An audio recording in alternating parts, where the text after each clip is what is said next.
Ladies and gentlemen, good evening, one and all. 8 p.m. Monday can mean only one thing. The live lounge returns here at Online Darts. Myself, Phil Bars, Jack Garwood, and Dan Simpson. How are we, guys? Very well. We're live. Clinging on, mate. Yeah, I'm all, it's busy. Yeah, I'm just very busy at the minute. I did manage, thankfully. I was a bit nervous about how much darts I would get to see over the weekend. But thankfully, Mrs. S was very understanding, and I got to watch quite a lot of darts. But yeah, busy and stressful. But like stressful enough that I probably aren't going to get through this show dry tonight. We'll probably see a tipple or two come in from my right as the show goes on. Same. But I'm on the heavy stuff. On the hard stuff, mate. On the hard stuff. But yeah, all is good. All is well. Lots to talk about, isn't it? Busy. It's busy. Let's have it right. Chat room, one and all. Anthony was the first one in. Always a pleasure. Mark, how we doing? Andrew, James, Dell is in. Carl Darts Tracker. I hope you are good, buddy. Always good to have you in. Warren, Adam, Daniel. Chris is in. He says, good evening, Dan. And let's acknowledge the tribal chief. Good evening, HCP. Gob's not having any of it. He's like, who's the guy with a beard? Who's that guy? It's the guy that didn't get time for a shave before the show. That's the thing. See, I got rid of the hillbilly beard from not being asked to shave earlier. How are we doing, Connor? Adam says, Dan looks like Justin Hood each week. Lifetime ambition to own a Chinese restaurant. Anthony says, let's go, boys. Look, it's an unbelievable time for darts at the moment. Plenty going on. Never a dull moment. Always something to talk about as well, which we do like. We like chatting absolute nonsense here. Well, that's just God. Hang on. I talk sense. You two chat nonsense, and I steer us on the right course with a little bit of realism. I'm just one man on a mission to rid this world of stupidity. I'm failing miserably, but I'm trying. One theory. Yeah, that's what I was going to say. It's not quite the theory I'd have used, but we'll go with it, Gov. Yeah. We'll let him have it. We'll let him have it for now. We'll see where he's at in half an hour. Yeah, let's said something stupid by then. But it's all good. Let's jump straight in. Euro Tour action. And look, Dan Dawson is right. It is the greatest tour in darts. I freaking love the Euro Tour. One, Dan's statement is it is the greatest professional tour in world sport. Two, it used to be. No, it still is. Yeah. No, it used to be. No. We're not letting them get away with these changes this year and going, oh, it's still brilliant. It's not. They've killed it. But that means you excited about it.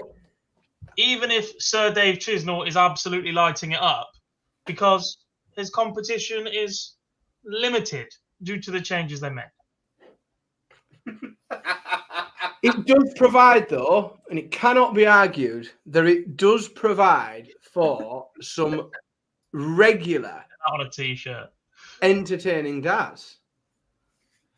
Yeah. And of a very high standard. Like, we do see some brilliant matches on, and it keeps relentlessly just pulling them up. And, you know, there are folks that say we see some of these players too often, but it is, let's be honest, it has been a refreshing break. We know we haven't just seen repeats of the Premier League a lot this year on the Euro Tour. I think it's refreshing. We've seen lots of different names on there. People go on a run. I think it's great. And certainly for the first half of the year, we got to see a lot of Gary Anderson. Not so much the second half. No, I was going to say, not so much at the minute, but, you know. He was busy in Ireland doing exhibitions this week. Yeah. I knew he was doing them for a while, but hadn't said anything. And then I just see posters everywhere. I'm like, oh, God. I can't even say anything. He's out there now. Well, he didn't automatically qualify, did he? So, you know. Yeah. Good evening, Niall. Hope you are good. The werewolf is in the house. But look, the changes to the Euro Tour. Look, I know we loved it the way it was. I'm sorry, I forgot to say hello to Wim as well. Wim is in. I know we loved it the way it was, but if they'd have started the Euro Tour with this format, as in qualifying crowd, no one would have moaned. Yeah,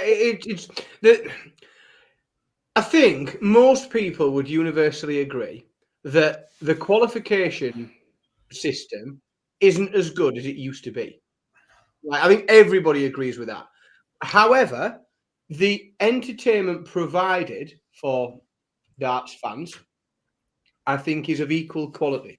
Like, I don't think, whilst we can have a grumble about the about the qualification and it changing, for me personally, and others might be different, it doesn't erode the the quality of darts and the entertainment that we get from these events. So I think that they're brilliant. Yeah, I am with you. Right, we actually had some time to prep. I know, shock horror. We had time. Well, I did anyway. I was about. Do you know? I panicked there because you said we, and I thought, shit, I haven't. I've not prepped anything. It's a team effort, Dan. So if I go like this, oh, wrong button.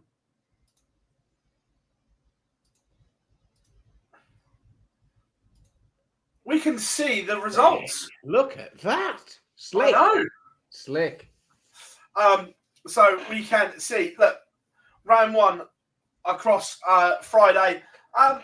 Not too many, what I call out-and-out surprises. There were some great performances, notably from Dirk van Dijvenbode, but we'll touch on him more later on. We won't go into depth on Dirk right now because we were going to speak about him a bit later. Barney looked really good. A change of setup for him, throwing something a little bit familiar from a few years ago. Tell me there's a target launch on the way without telling me there's a target on the way. Everybody's got a new shirt. Scott Williams has got custom K-Flex, and Barney's dropping new darts. There may be a launch on the way. Big result for James Wade, and I've still got no idea how Cameron Menzies lost that game. It was prime wading at his very best. Second best for 90% of it, and then pinged it when it mattered. It was prime James Wade in round one. That's what he does, mate. 100%. Robert Owen, very much a man playing well as well, beating Christoph Ratajski. First time I'd seen Jitsi van der Wal in close quarters. A lot to like about him. He beat Sebastian Białecki. A lot to like there, I have to say. But overall, not too many no real big surprises in round one, guys. No, worth a shout out again. It's you're probably not going to have it as a surprise, but I think biggest and best performance that opening round. Richie Edhouse averaging just shy of 105, beating Daryl Gurney was a big result. And he, to be honest, Richie Edhouse again he played really well in his second game. The draw's done him a little bit because he's bumped into the world number one in his second match, but Richie Edhouse, like once again, and we've seen some brilliant stuff from Richie qualifying for Euro Tours this year, and he's consistently getting there. But seems to be doing well. When granted he's only got through the first round, but again to turn up there, travel over there, meet Daryl Gurney and post 105 average is no small feat. So a big result that I think in the first round for Richie Edhouse. No, absolutely. How we doing, Lendl? Hope you are good. Joel is in as well, as is Love the Darts. Great to have everyone in the chat room. Look, round two.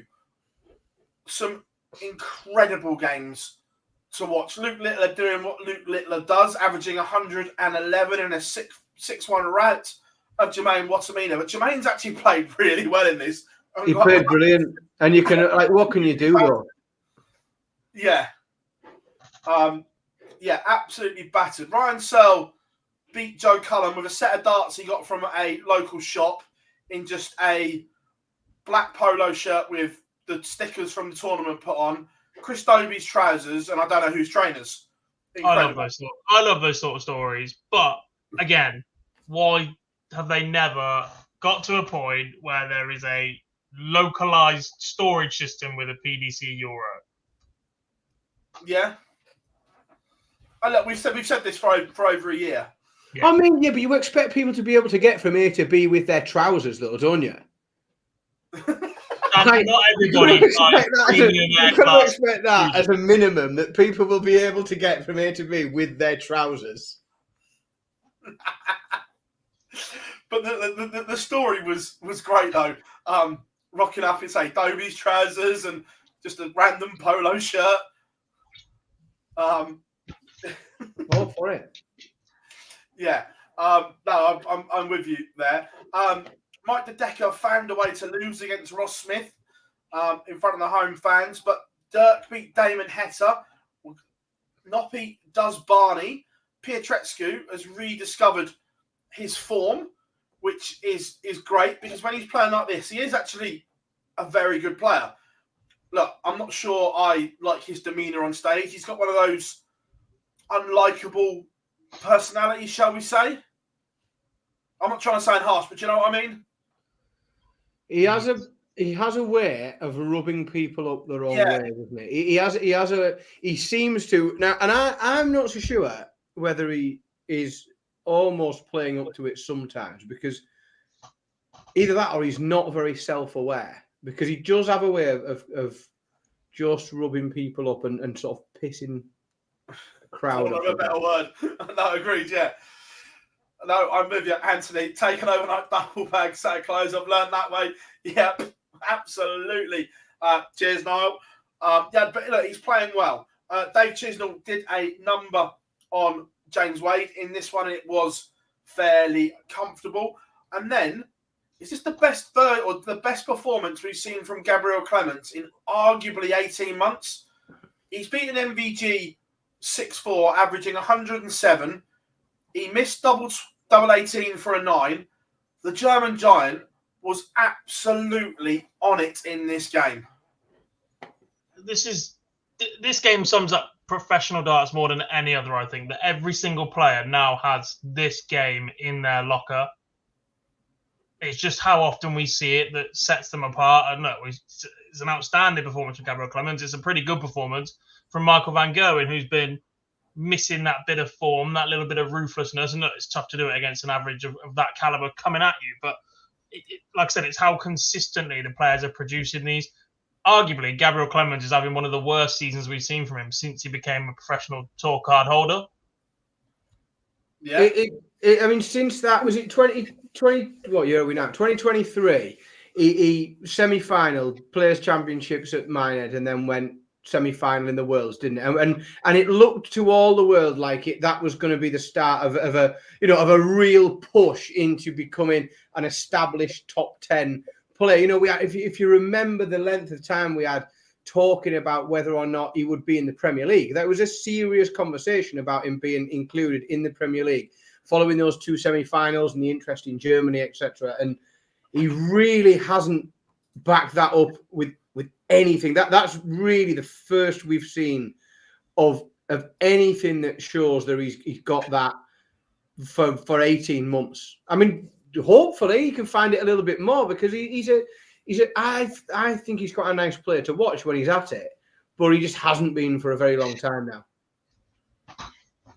Yeah, I agree. A fabulous performance. And again, encouraging signs for Michael. Yeah, look, yes, he's lost, but that's now 2 weeks in a row. The performances have all been good. And we've said on this show plenty of times, it's all about the dips that Michael's had. But the last 2 weeks, those dips haven't been there. So, look, if he can carry on this trajectory, I think he's in a good place. But we'll touch on that more when we talk about the subject in a bit. Yeah, no, can we carry on with Michael just one little bit more? Are we holding him to different standards with that approach? Because anybody else that hits a good run of form, we say has to win with it soon before that form is no longer there. That's because we want that. That's because that's generally people who either haven't won anything for a long time or haven't achieved a great deal. If Michael van Gerwen is in one of those categories, though, he's had a season where he went completely winless, and he's had a bit of a disaster since he opened the first 4 weeks of the Premier League on fire. I just think we judge Michael van Gerwen different to any other player anyway. In general, whether he's playing well or whether he's playing bad, I think the same as we did Phil Taylor back in the day. I think we judge these players differently to anyone else. I tend to recall a spell that we've seen of this lacking in titles from Phil, but I get what you're saying. Yeah, but we never had a time, if we're honest, when Phil was playing where we could have even suggested there was anywhere close to the depth of talent that there is.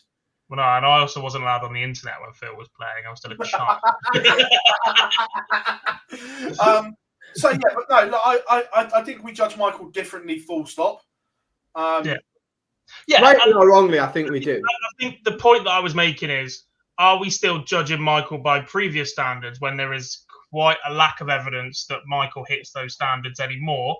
And should we start judging him on the basis of somebody else that we put in that category of they're playing too well, they've got to win soon, or was it will get disheartening, i.e. a Chris Dobey or a Ricky Evans of late almost? Not to compare their ability, but you get what I'm saying. Like, runs are shorter in duration than they used to be for Michael, and it is a good sign that he's playing well.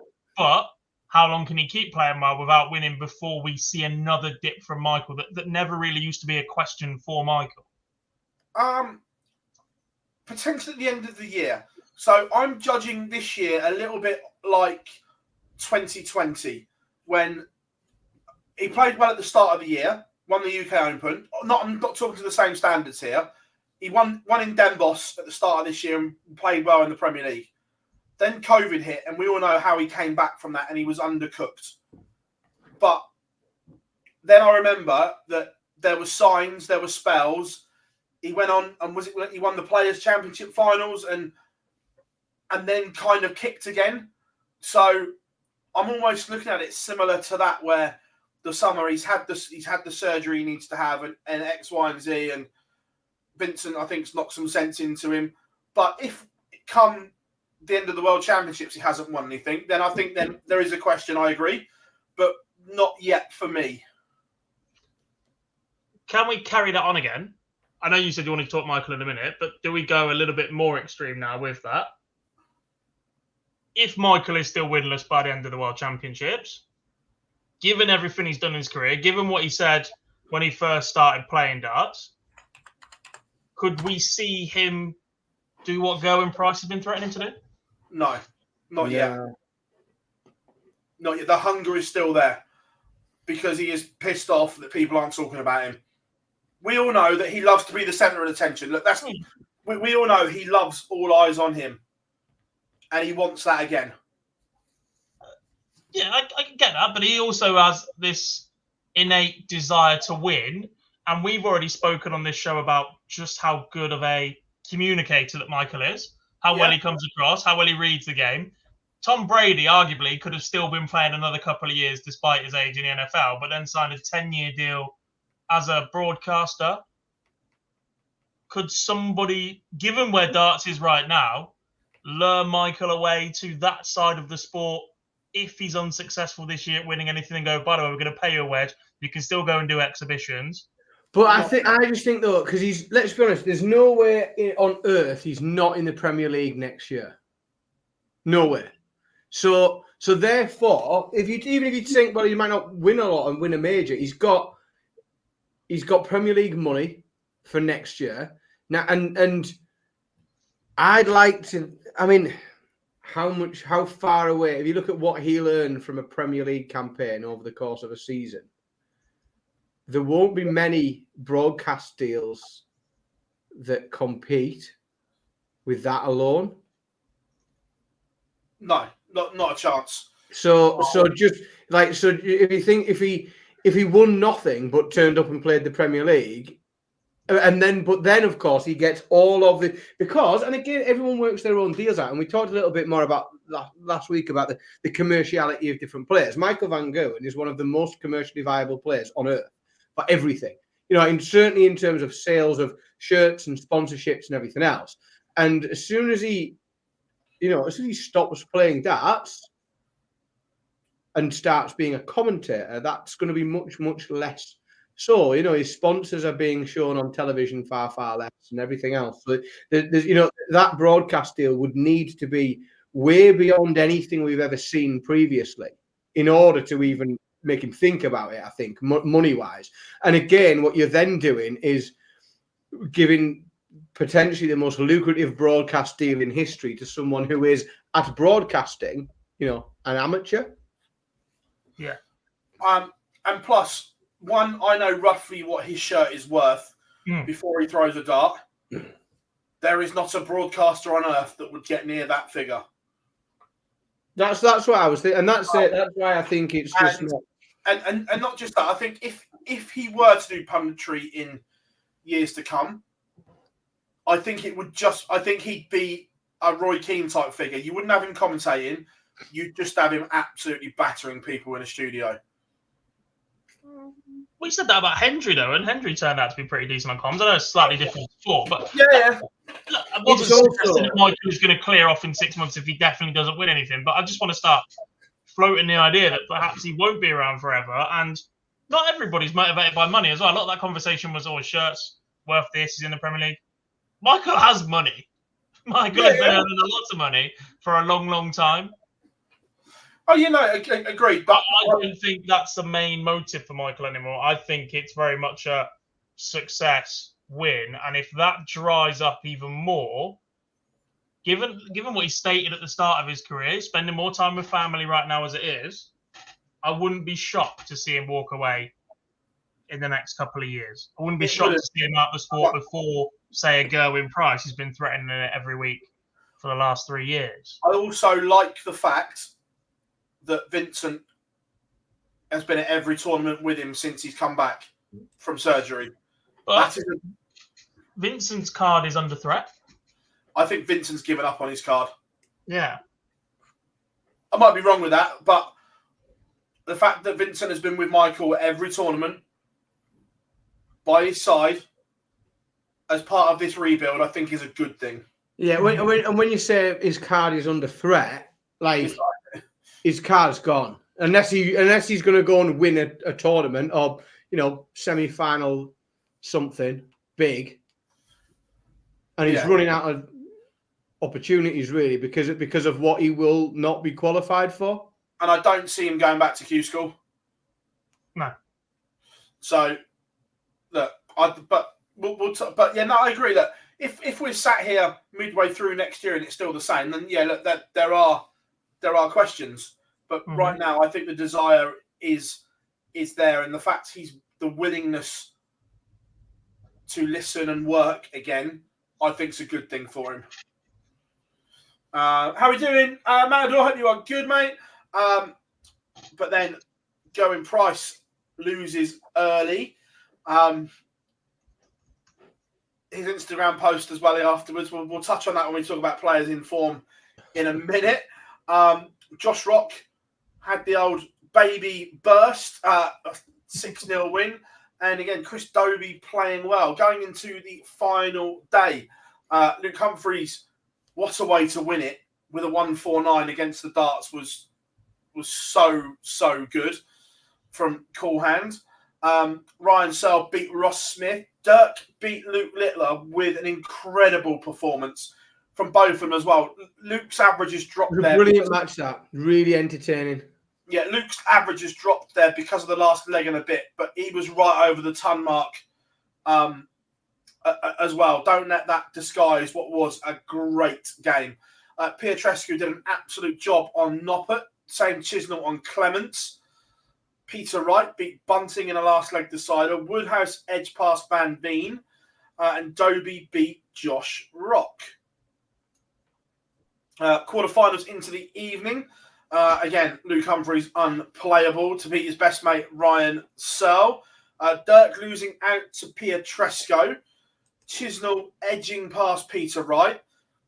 Dobey doing a job on Woodhouse. Semi-finals, an incredible performance from Ricardo Pietrrescu, averaging the best part of 105 to beat Luke Humphries. Monster performance, that. Chisnall Dobey was disappointing because of the way they both played earlier on, but we'll touch on that in a minute. And then moving on to the final itself, the Chizzy Rascal in his 100th Euro Tour picked up the title in a close game, boys. Look, in terms of sessions, the final session was up there on the Euro Tour. Oh, brilliant. Apart from that match between Chizzy and Dobey, which was torturous to watch. It was a rough watch, that. I imagine if you weren't particularly asked who won it, you probably found it was probably really entertaining. I bet if if that was someone else other than Dobey, that's probably my favourite match because it was tense. Like it was a proper game. Both semi-finals were brilliant for different reasons, but they were. It was a really good session, and the final was good as well. There was a lot to enjoy. You know, there wasn't a great deal of tense. You know, I think we only had 2 breaks to throw in maybe 3 across the match. But there was a lot of sort of exchanging holes of darts, but a lot of solid darts thrown. And Chizzy managed to get it done. It was a great session that Sunday. Yeah, 100 track. Congratulations to Dave Chisnall. Chris Dobey, another semi-final on the Euro Tour.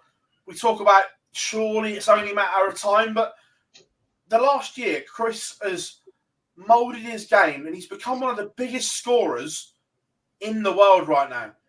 Look, when it's slightly off, it is slightly off, like in the semi-final where he couldn't find that power scoring. But overall, Dobey's numbers are ridiculous.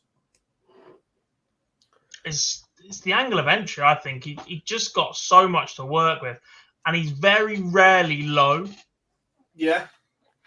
Like, he's absolutely nailed it. Like, he doesn't drag a lot low, so he doesn't block the bed, which means he's constantly got something to work with. Yeah, no, agreed. It's been superb from Dobey, and look, he's playing his way into contention for a lot of things. He's now being talked about again. When he won the Masters, and he had a good Premier League year as well. And look, up until right at the last minute, I know he was going to get another go at the Premier League until. The thing is though, that I think it's been eclipsed a little bit because, you know, he had a good Premier League year on debut, but now what a good debut Premier League year has been completely changed now. You know, like that doesn't like it's, you know, when you look back at years over the Premier League and you think, well, what does a good first year look like? Well, now the stick that we have to measure everybody against on a good debut year, which is something we have to be careful of or think about, you know, when we've got new players coming in, as to how they're measured and what the expectation is. And whereas in reality, in years gone by, you know, someone's first crack at the Premier League, if they got pezzled every week by the top 5 players in the world, no one would really be particularly shocked or surprised. Whereas now there is just a slightly different expectation, I think, for people coming in the Premier League and you know, and new players coming through. Yeah, no, I agreed. So off the back of this, let me just get the race up.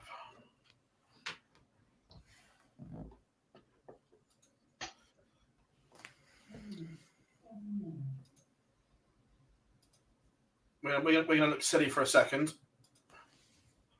Just for a second? Yourself, mate. There we go. The race for the World Grand Prix. Now, the cut-off is fastly approaching, 30th of September. And as we look there, things are close. Dirk has played his way back in. Clemens has played his way back into contention. Joe Cullen could force his way back in to the seat or the Order of Merit instead of the Pro Tour Order of Merit. How far down this list on the Pro Tour Order of Merit are we saying are still in contention? Oh. I don't think it's loads, you know, because again, it relies on somebody above them not playing as well as them.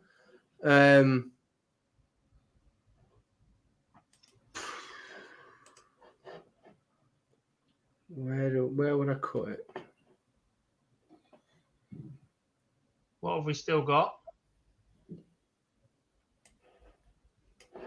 2 seconds.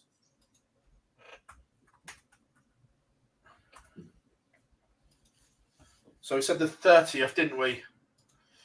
Yeah. So we have got 1, 2, 3, 4 Players' Championships and two Euro Tours, ET11 and ET12. Ratajski. I'd say, I don't think you're going to see a massive amount of movement. I'd say down to Gilden's still in contention with a long shot of Ratajski jumping everybody else. That's what the reason I said Ratajski out loud was I was mulling the rest of my sentence, which was probably going to be something like has the potential to go really deep. But I don't back with what's left, Lukeman, Dutes, Sousa, or Watermainer to do it. No, that's literally exactly what I was thinking. Ratajski could go and do a semi-final in a Euro Tour or something and make a big jump up. But I think if anyone else around there did that, it would be a really big surprise. Van Duijvenbode and Clemens could probably just pick it up through like jobbing work in Pro Tours and just, consistently making board finals. But again, they rely on, Luke Woodhouse has been really, really good this year. Luke Woodhouse has been superb. So they're going to struggle to nick that spot from him. Joe Cullen's form seems to be on the up. James Wade is James Wade. So it's how many of them can really outperform Cullen, Woodhouse, and Wade over those events, and that's the challenge. It's not just picking money up; it's picking up more money than you are behind those three. Well, I'm interested, Lendor. If you're still in the chat room or anyone else that works out, Carl, I don't know if you're in. What is the projected cutoff money-wise, roughly, so we know what the bar is, give or take? I know it's not going to be bang on, but if you look at Brendan Dolan, he's in no form whatsoever at the moment, but he has money in the bank, so to speak. Where the ones below him right now are arguably all playing better. Yeah, you've got $7,000 on Dirk, hasn't it? So, well, no, let's say 8 if you want to overtake it at that 775. So Dirk needs to find $8,000 more than Dolan. But what we've seen, we'll touch on this in a minute, but it wouldn't surprise me if Dirk went and won a Pro Tour. He's got 4. The way he's suddenly shifted gears again, could I see Dirk going and winning a Pro Tour? Yes, I could. I still don't think we've seen him. We've seen great performances from him, but I don't think we've seen enough great performance of him on the same day. He seems to he is finding his A game a lot more frequent, and he's definitely on an upward trajectory. Still, he's moving in the right direction, but I still think he's a way off. I haven't seen that relentless, win a match, then win a match, then win a match, then win a match, which is what he's going to need to do to pick up money from these Pro Tour. He's not 1 or 2 performances over a Pro Tour week where he averages 106 isn't what he needs right for this. He needs to win dirty, if you like. He needs to win 5-6 games in a row. Of course, the World Grand Prix is only 8 seeds as well. So where it's normally 16, there are only 8 for the World Grand Prix. So at the moment, the seeds will be Luke Humphries, Michael Smith, Michael Van Gerwen, Rob Cross, Nathan Aspinall, Gerwyn Price, Dave Chisnall, and Johnny Clayton. Now, so Rob, there's 4 Pro Tours and 2 Euro Tours. Now, in terms of the race for the Grand Prix, Johnny Clayton is currently 8th seed, which means he's going to run into Luke Humphries. Oh, he's only by 250 quid. This is what I'm coming to. That Ross Smith and Damon Heta are literally on his coattails. Damon Heta especially. If you're Johnny Clayton, do you go, I'll tell you what, I'll skip a couple of Pro Tours. That's one off. Yeah, Won't bother playing a couple of Pro Tours. To be honest, again, if I had to put my 50 pen, even at full pelt, but are we in territory now where looking at where you are in the rankings and by not playing could serve you better? I don't think so for the simple reason that once again we've got Luke Littler, Gary Anderson, and et al. Entering unseeded. So you trying to dick about, or anyone trying to manipulate their position is on a fool's errand when you're potentially just going to bump into Gary Anderson as an unseeded player or Luke Littler as an unseeded player. I do think, however, that Damon Heta will be in a seeded spot. I think that Damon's form is as such that he will go into that as a seed, I think. It's interesting, isn't it? Because I remember Chris Mason spoke about this back in the day when he was ranked 16 in the PDC and just kept running into Phil Taylor. So he missed a load of tournaments, dropped to 17, then started playing again to miss him. No comment. But look, then going out there and not playing to win, I guess that's completely different. This is what I mean. Not If you playing and not being. If you decide not to enter, that's completely. It is, and that's what Mace did. He went, "No, I'm not playing." He skipped a couple, dropped down, let someone else have 16 to stop running into Phil back in the day. Sometimes you just need a break from it as well. These seeds are quite consistent. Yeah, 100%. But it's interesting that race, and like you say, some of the non-seeds floating around, Luke Littler, Gary Anderson, Pietrascu's just started to play well. Menzies is currently the best player in the PDC on the form guide. There's some ones that you want to miss.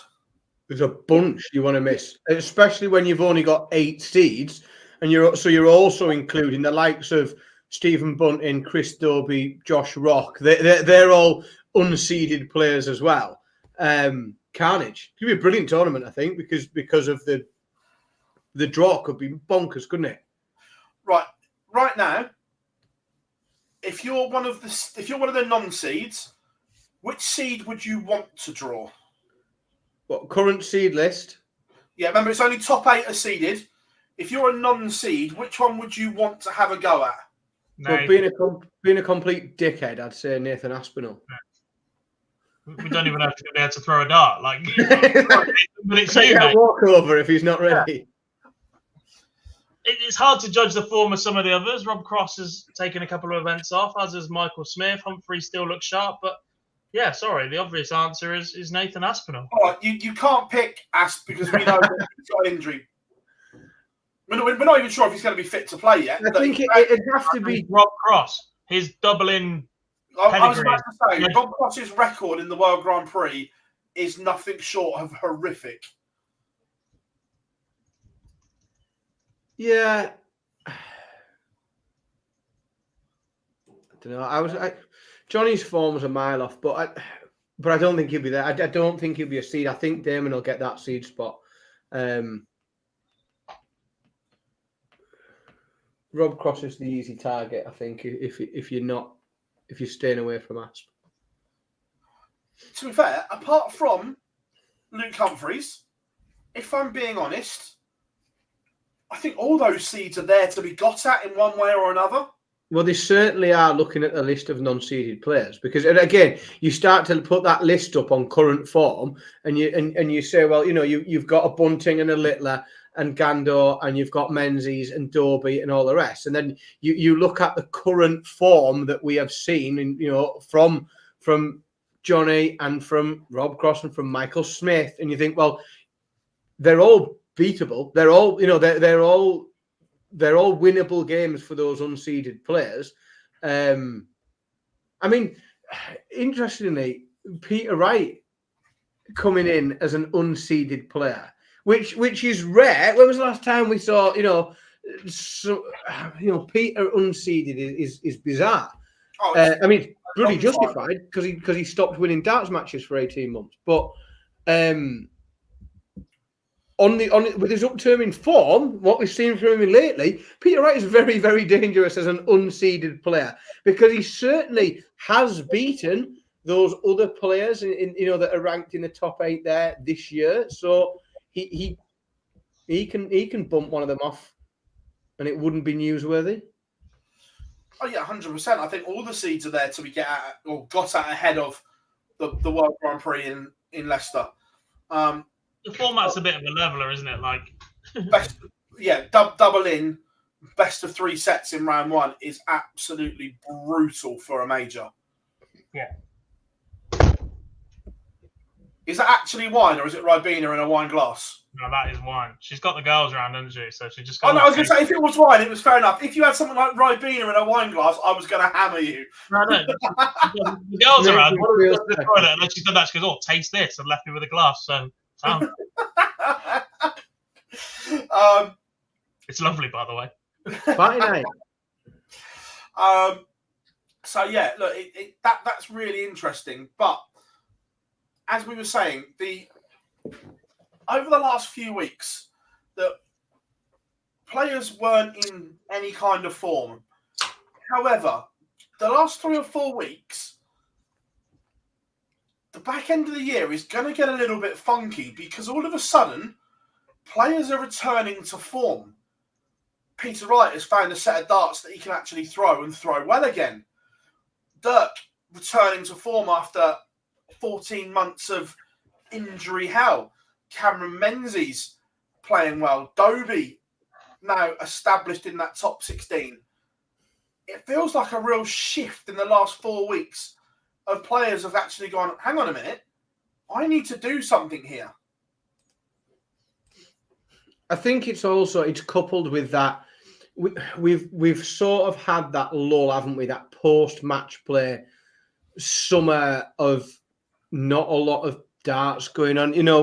Lack of, we don't get to do the Fallout bar. There's nothing going on for a couple of months, is there? And then all of a sudden, there's lots on the horizon where those earning opportunities and those ranking opportunities and those last opportunities to qualify for events are on the horizon.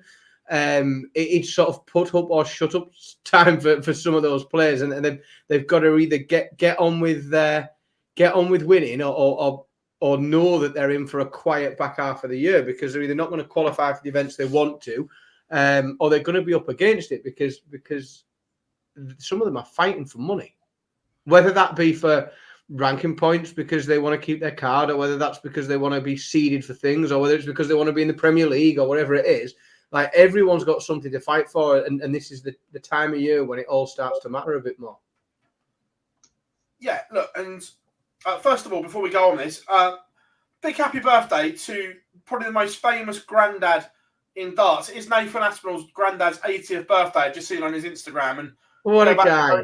Those wonderful images at Minehead of Grandad Aspinall literally loving life as Nathan wins. Well, the first time I met him was when we came back from COVID. The first night of the Premier League back at Milton Keynes, and Grandad Asp had managed to get himself there. What a guy! Yeah, lovely chap. Yeah, incredible. Going back to what we've seen, that look, we know Dirk has been through hell, but he openly says, "Look, I'm now injury free. It's just a matter of building up." Peter has found some darts that arguably rival the elements because he tried to play with the elements on. I was going to say, yeah, look, he's still got to be, what's the word, disciplined enough to stick with them now. They're clearly the way forward for him right now. He isn't the snake bite of 2-3 years ago that could pick up any set and average 95. Well, the elements didn't. We went to the elements on Friday and they didn't work. Look, these torpedo darts, whatever we call them, they're quite unique because they are a lot smaller barrel, but it's working for him. And it took a good performance to beat him. We're seeing big ton plus averages from Peter Wright again. We've seen ton plus averages from Dirk beating Luke Littler. Clemens is back. Pietrescu, Schindler, the list goes on here. That we're in for a roller coaster back end of the year. Which is in for an open back of the year, I think. That's key, isn't it? We've seen Luke Humphreys dominate on some level the back end of last year. Wright won one event, and Luke seemed to go on a bit of a rampage after that. I'm not expecting to see exactly the same this year. I still think Luke's a fantastic player in the caliber, and he's arguably an even better player right now. He knows how to get up for these big tournaments, and I may well be sat here in 3 months' time going, I hold my hands up, Luke dominated again. But with the threat of Littler on tour full time, the return of Peter Wright, Going Price seemingly hitting back occasionally, and everybody else now just in that slightly better vein of form heading into major season, I'm not expecting 4, 5, 6 different winners of majors, but I am expecting some of the bigger names to lose early. Yeah. The upsets are there. The window to get these big names gone is going to be there in the early rounds if you can make the most of it. I think you're right. I think whilst you simply cannot take away from what Luke Humphries did towards the back end of last year, because it was dominance that wasn't just dominance. He was playing unbelievably. He wasn't just winning stuff. He was playing unbelievably well while he did so. However, the timing of that run coincided with a number of massive players going completely off the boil. Peter Wright form went completely out the window. And Michael Van Gerwen was a shadow of his former self. Michael Smith couldn't quite get it together. Aspinall was injured. There was a series, if you look at those players in the top 10, that weren't at their best. And whilst Humphries is the best player in the world and continues to be so, he will come under far more threat, I think, in the back half of this year, as those other players that were a mile from form last year are closer to their best, because I just think he'll be threatened more during tournaments, not just by whoever else has made the final with him.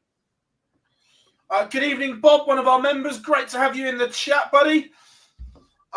Just looking at things like the race for the Players' Championship, the names that are outside, and Going Price is only in my head by £1,000 at the moment. And He doesn't play Pro Tour events. But we look at Nathan Aspinall outside. We don't know when he's going to be back yet. He's down to play this weekend, so fingers crossed that we see Nathan back. Connor Scott is only £500 outside. He doesn't have a tour card. Beaton outside. De Sousa outside. Pietrescu outside. The list goes on and on here. Lennon outside. Kuyvenhoven, Sadansky. Rob Cross is an absolute mile off. That's just Minehead. The race for the European Championships. Players that are outside: Barney, Dimitri, Menzies, Dom Taylor playing well, Aspinall, Ratajski, Williams. Yeah, but there's a reason half of them aren't in. Because half of them haven't been given handouts to the European Tour all year, have they? That's when we'll notice it. That's when we'll notice it the most. We joked about this a little bit earlier, but when we look at the race to the European Tour and to the European Championship finals, that's when we'll notice the handouts that little bit more. That's when we'll notice the change to the qualification criterion, top players getting their protection. Yeah. But it's a real interesting dynamic between now and the end of the season, because missing a major could be the difference between making or breaking someone's season here. When it's this close and we've got that many players in the form that they are right now, missing a major could be catastrophic this year for someone. Yep, certainly could. It's because it is every year, but I think it looks already like everything's going to be so tight this year, isn't it? I think tight, and I just think there's more people involved than in previous years in terms of who's going to be at risk and who really needs it. Yeah. Yeah, look, it's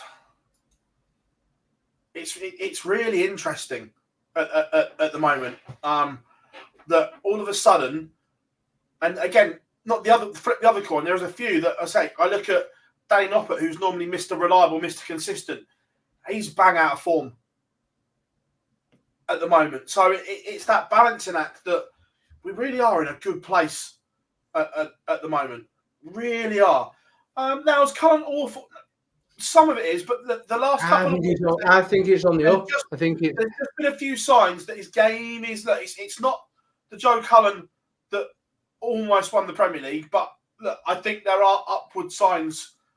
I think he's heading in the right direction, definitely. Yeah, there's only one way to go at one point. It was that bad that there was only one way to go because it seemed to be months since he'd won a match, wasn't it? But we're definitely seeing better from him recently. Yeah, I completely agree. And TV action returns this week. Yay! We're calling it a major. Are we going to do a Fallout? We're going to do a Fallout bar. Do you want to do a Fallout? It's only a major if there's a Fallout bar, isn't it? Are you volunteering? Because I think I'm volunteering. I think.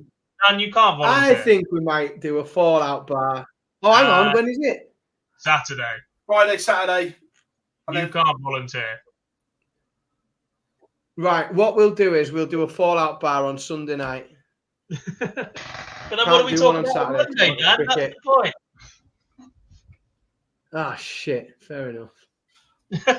Right. I shall speak to the rest of the team. Do not break the little boy's heart after my generosity. Fallout bar is TBC because me and Billy are going to the cricket. Oh, Billy's having Gob's ticket. It's a good job there's no photograph on it. I'd never get him in passing for you. Right, so this is the draw. 32 players now. Tournament doesn't deserve a Fallout bar. I'll tell you what, we've got some, when we're talking the end of the show, we'll go through some other bits as well, folks. Right, so this is the new 32 player field, which means certain players have got to play twice on a Saturday. But there's some brutal first round games. Luke Littler against Ross Smith, Johan Ingstrom against Raymond van Barneveld, Dimitri van den Berg against Chris Dobey, Boris Kirchmar, Stephen Bunting, Luke Humphreys, Hopai Puhal, Gabriel Clemens, Damon Hetter, MVG against the Ferrets, Noppet against Van Veen, Price against Menzies, Gurney against Van Dyvenbode, Wright Chisnall, Griffin Smith must have both thought they've won the lottery there. Honestly. Ross Smith, Rob Cross against Simon Whitlock, Keane Barry against Kevin Dutes. Again, both of them will think they've won the lottery, missing everyone else. Michael Smith against Jose de Sousa, and Wessel Nyman against Nathan Aspinall. Look, there's some great games there, but there's also some winnable ties. Yeah, there's some players that will be very, very happy they've missed all the stars. And there's others who have been completely dropped in there. Yeah, 100%. Bob, I will be in Amsterdam for the World Series finals, my friend. And look, we need to reflect on whether or not that draw's been fair to Chris Dobey, and I for one think it's not. Look, you look at the top half of the draw: Luke Littler, Ross Smith, Raymond van Barneveld, Dimitri van den Berg, Chris Dobey, Stephen Bunting, Luke Humphreys, Damon Hetter, Michael van Gerwen, and Johnny Clayton, all in the top half of the draw. It is stacked. The difference between that top half and the bottom half is night and day. Well, the other thing as well, you've got to factor in here, there is a Grand Slam spot on offer for the finalists.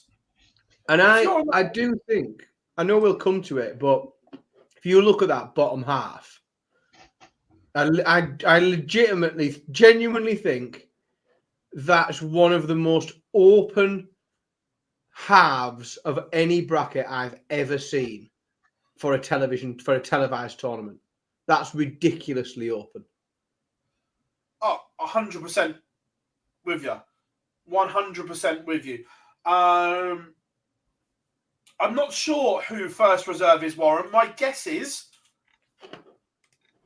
if it was a normal tournament, it would have been next on the World Series ranking.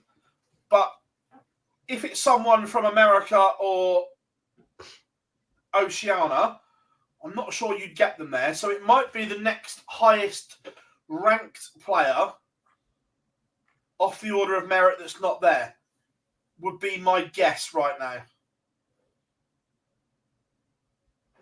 It's unranked, so it doesn't affect rankings who they put in. And who would that? So who would that be? Let's have a look. Josh Rock. Is it? I believe so. I think Josh Rock's the next.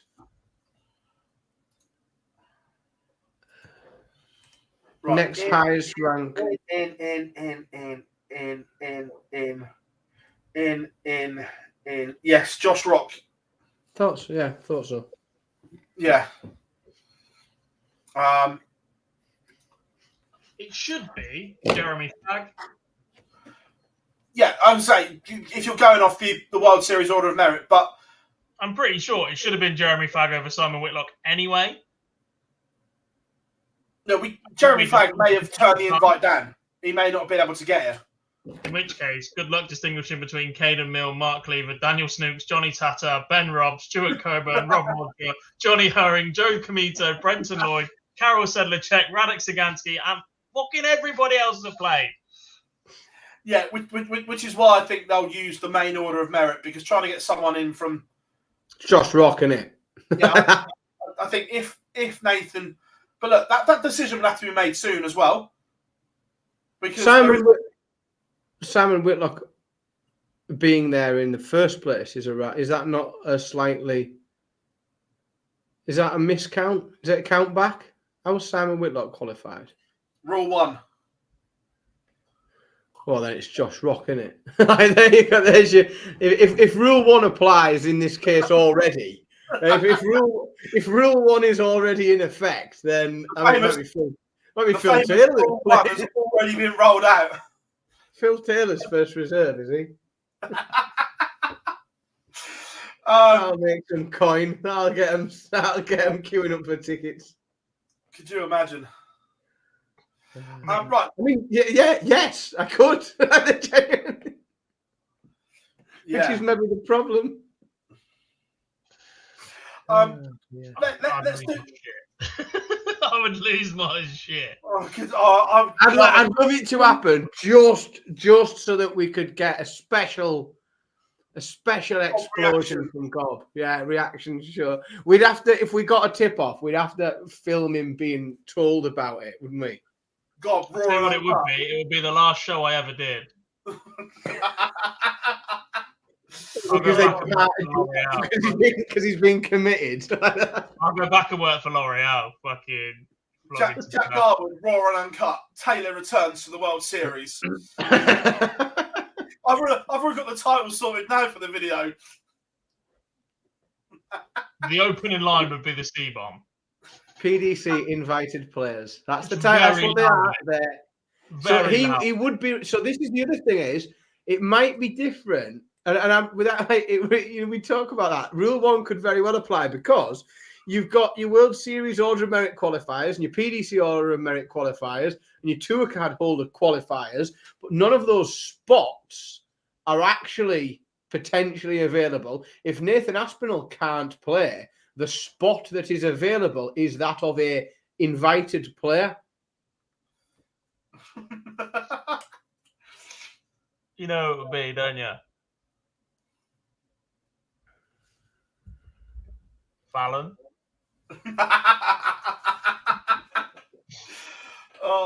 That's some shit. I'll tell you. Do you think they'd have it? Do you think they would roll the dice on Barney? He's already there. He's already in. Is he already? Oh, hang on. Oh, I think they'll go Dutch because they'll be in the country. Who's the next highest ranked Dutchman? Yeah, no, so I had him on the other screen. That's why I couldn't see him. I think they'll go Josh Rock because it's easy to get in there from Northern Ireland. It's easier to get somebody from the Netherlands to somewhere else in Netherlands. You can just walk. Right, let's do some score. Let's do some. You'll have to swim first. Let's do some score predictions from round 1. Chat room, get involved with us as well, everyone. So Luke Littler, Ross Smith. Remember, this is only best of 11, first and second round. Short. More darts short of the races. What do you want? Are we doing scores for them all? You want predictions? Scores for all round one games. Let's do it. Ooh, Littler wins 6. Bill just had a look at the time and panicked. We've still got an hour to go. No, we're still got loads to talk about. Luke Littler will wear a purple shirt. And he'll win 6-3. Oh, Malachi, that's a shout. Could you imagine? Yep. No, actually, I couldn't imagine. I'd be down for that. So, God, what did you go for? He's currently ranked second on the women's series, and you know the top one would turn it down. Yeah. Bob's going for 6-4 Littler. So Dylan's going 6-4 Smith. Joel 6-3. 6-4. Calm down, David. We haven't got that far yet. David is definitely a Cam Menzies fan because he's not been able to hold that in for a second. Fuck every other game. I'm going straight into Menzies. Super fan. I like that. 6-4 Luke. I'm going 6-3 Luke. Ingstrom Barney. Barney wins 6-2. Big performance for the home crowd. Wrong. Bob knows. Hidden behind his excellent double 20 hitting, Johan Engstrom will win this one 6-4. Oh, what a I'm going the Amsterdam faithful get Barney over the line 6-4. Yes. Well, that's cheating. It's just individual run. Dimitri Vandenberg against Hollywood, Chris Dobey. 6-0. What, Dimitri? No, hang on. That's unfair. All right, I'm taking the piss. I shouldn't be so dismissive. Chris Dobey will win this match 6-1. Yeah. Dobe 6-5. We're going all the way in that one. He just does this habit of leaving it late, doesn't he? 6-4 Dobes. Bob's going for Dobey in the last leg decider.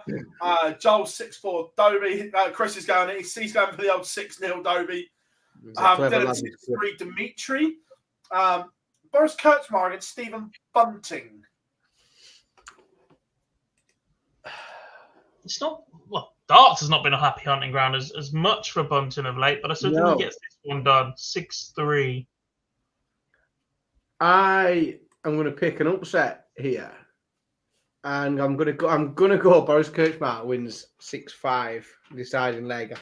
I just think there's a few upsets in this first round, and that could be one of them. Look, but Boris has a big game in him. We've seen that before, but I think the bullet for me. But I think it'll be close. I'm going to go 6-4 to Bunting. Luke Humphreys against Hopai Puhau. Big one. 6-2 Humphreys. Zip. We don't often agree, but I'm going the same. I'm going whitewash. Hopai not played much darts. Only he played in New Zealand this weekend and then flew. Or he's probably in the air at the moment somewhere. I'm going Bagel Humphreys. Chat room all agreeing as well. Joel, Bob, Dylan, all going for Bagels all round. So is David as well. Clemens against Heta.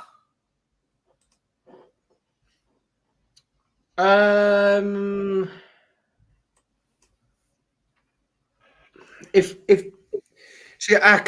shouldn't change what I would have said on any other day of the last 6 months because of one performance at the weekend. And therefore, I've got to say Damon Heta 6-3. 4 to Damo. 6-3 to Damo. MVG Johnny Clayton. I fancy the ferret. What about the game? He's a beautiful man. Laugh has got the girls round. Don't speak too loud. Michael Van Gerwen. 6-4. Clayton 6-4.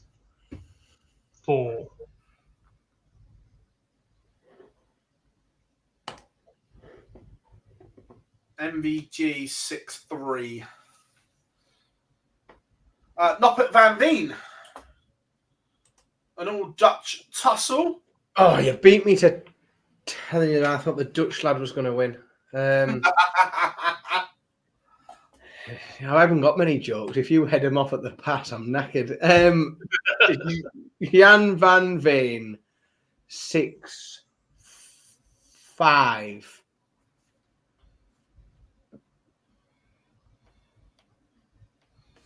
Yeah, I like that. I'll have one of those as well. I'm going Van Veen 6-3. Right. Gathering Price against Cameron Menzies. Is Amsterdam ready for the whirlwind that is Cameron Menzies? He's so good, but he's just so unpredictable. Problem with Cam Menzies this year is he's won every single darts match he didn't have to, and none of the ones he really had to. Like, he's played so good, and he's done an amazing job of winning all the matches where he didn't really have to win. And every time he really had to win, he's not managed to just get over the line. But it's so difficult to argue with the form, which is why I say that Cam Menzies wins 6-3. Jazzy, heartbreak for Cammy, last leg. Plays unreal. 6-5 to Cameron Menzies. For me, chat room, I'm loving all these predictions. Daryl Gurney against Dirk van Dijvenbode. Dirk, 6-4. Average game, 1 break. 6-2 Dirk. Ooh, big. 6-3. Gurney throws a strop at the Dutch crowd. Hey. And launches an iPad at their head like a frisbee. That is still one of my favourite ever COVID. I remember it. What's happened to Board 8? The iPod's out in the forest. Oh, still love that to this day. Not only did he take umbrage with the iPad, takes it off the wall, smashes it up, and then throws it in the forest, takes it outside as well. That's different level. It's another level. Yeah, you've got to commit to that, because halfway to that walk, you start feeling like a bit of a prat. That's it. That's the follow through. It's the commitment. Had your burst of aggression, like it just seeps out of you a little bit, but I've committed to this shit now. So I'm going all the way to the forest. This is getting launched, and then you've got to walk away without that stupid little grin on your face if to say, yeah, I just did that. The commitment, because you're right. These things, that's not a 5, 6, 7 second thing, and it's a commitment to stick with that course of action throughout that scenario. And I do have somewhat a rather twisted respect for it. Yeah, I'm with you. Peter Wright against Dave Chisnall. Yeah. Oh, it's actually on telly, this one. So Peter Wright wins 6-2. I've got absolutely no idea what to do with this one. I genuinely have absolutely no idea what to do. A little bit of it depends on which darts Peter Wright's throwing. If I could see which darts he had in his hand and then pick, that would be better. But it's on telly. Therefore, I can't pick Chizzy. So Peter Wright wins 6-4. I'm going Dave Chisnall, 6-4. Reese Griffin against Jeff Smith. Reese making his TV debut, I believe, certainly in the PDC, against the Silencer. This is a real intriguing game. It certainly is. And I mean, Reece Griffin probably nobody would have picked to be in this particular event at the beginning of the season. But there he is. It's not when you target as a tour card holder. No, this is it. Like, no, he's probably not in the World Series finals. Yeah, he's probably not sat at the beginning of the season, and thinking this would be one of the TV events he'd managed to get in. But good luck to him. And on the back of that, I think he will come through this and beat Jeff Smith 6-5. Yeah, I'm going Reece Griffin as well on this one. I confess to the majority of the darts I've seen Jeff Smith throw of late have been at the Super Series, but they've actually been a little bit underwhelming. Now, I appreciate last week was double start, and then he's gone to Sousa and made the final, losing to Jared yesterday. But there's something just missing with the Jeff Smith game right now. And I'm going with Reece Griffin, 6-4. Part of me really wants Reece Griffin to win the whole thing. You mean like when Danny Knopper didn't play in a single World Series where he rocked up to the first qualifier and made the final? Yeah, I just like, it would be great for someone that's never played in the World Series, and I don't mean this disrespectfully, but right at the moment, the chances of Reece Griffin ever playing in a World Series event right now would be quite low. Yeah, it would just be hilarious. I couldn't agree more. Like, how much I like to just manifest chaos into the world. Like, I want chaotic scenarios, especially within darts, to manifest constantly. And the idea of someone like Reece going and winning this outright is, and then of course qualifying for everything, being able to then go. I just think, yeah, absolutely mint. Let's do that. Then he's won a major, and then you can shout for him to be in the Premier League. I'm going to need a top up if you're going to keep chatting like that. I am going to go for Jeff Smith just on pure TV experience. So I'm going to go 6-3 to Jeff Smith. How are we doing, Darren? Rob Cross against Simon Whitlock. I mean, 6-1, Rob Cross. Everything I was going to say there wasn't kind, so I thought I'd better shut up. Got nothing nice to say, Dan. Don't say it at all. I've been criticised as such in the past, and I thought I'll just bite my fucking tongue and get on it and make me pick. All I will say, though, is we haven't seen Rob Cross throw a dart since New Zealand. No, but I think the darts that I have seen him throw in the last couple of years have been somewhere ahead of the darts that I've seen Simon Whitlock throw for the last 18 months. Like I said, he's winning locally, but it's just not transpiring to an upturn in form at this level. So I'm going to go Rob Cross, but I think it's a bit close. I'm going to go 6-4. Yeah, I'm going to go Rob Cross, but due to the lack of darts Rob has played, I think this could be closer than what people think. I'm going to go 6-4 as well. Again, another game that I never thought we'd see. Keen Barry against Kevin Dutes.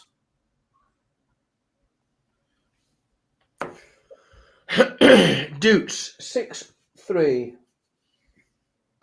Seen some good stuff from Kevin this year.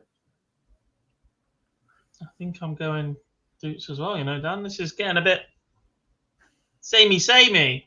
Are you going Dutes? There it is. 6-2 for me. Just think we've seen a lot. I think we've seen a lot of good darts from Kevin Dutes this year. And I find myself picking him more and more when he's playing a player, outside of the top 20. Because generally, when he's met players outside of the top 20, he's beat them. Like that's the reason for it. He seems to really only come unstuck this year when he meets a player in those upper echelons. He seems to deal with everybody else on the tour relatively well. I just hope that we get the same cheer or the same crowd participation that we got in Den Bosch when they were singing Dutes, there it is. Because I fully get behind that. Yeah, I'm going Kevin Dutes as well. We're going to go 6-3. Again, 2 players, I'm not sure what to expect. Michael Smith against Jose de Sousa. Jose, again, in no form whatsoever. Michael Smith, not played since New Zealand. I'll tell you what to expect, Philip. Expect Michael Smith to win 6-2. Close. That's what you can expect. You can expect Michael Smith to be under very little threat, I think, in this one, because, as you said, we have seen, and it's frustrating because like, whilst it's bonkers, when it's on, Jose is a treat for darts fans because it's completely bananas, but a highly enjoyable watch. And it hasn't been, unfortunately, highly enjoyable to watch. It's been torturous sometimes. And at the minute, I just think he's too far away. So, yeah, Michael Smith, 6-2. Yeah, I think Smithy wins. I'm going to go 6-1. Western Lyman against Nathan Aspinall. And or a replacement. Yeah, at the moment, Nathan Aspinall was in the draw, so we'll go with the Asp. If this had been a month ago, and we weren't, Nathan recovering from treatment, etc., just playing as he was, I think I'd have still picked Wessel Nyman to win this match, and therefore I will, even now. 6-3. I'm going to do a revolutionary world first on this podcast. Oh my! And pick a player that's not even in this match to win this match. Are you going Josh Rock to beat Western Lyman? Josh Rock wins this match. Yeah, actually, my Wessel Nyman pick then, just to double it up, I picked Wessel Nyman to beat any and all oncomers. Like whoever gets rule wand into that spot, then I pick Wessel Nyman to beat them and dispatch them from that and spin around rule number 1. I'm going Wessel to beat Nathan 6-3. Right, so from that, I would like your finalists, please, and who wins. Chat room as well. Your winner and runner up.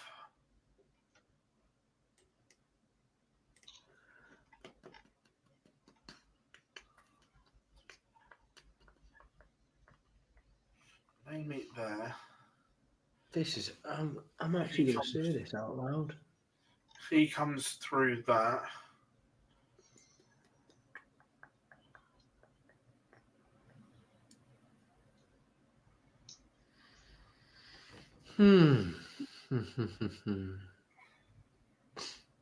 It's this bottom half of the draw. No, I've done the bottom. I've got my bottom half pick.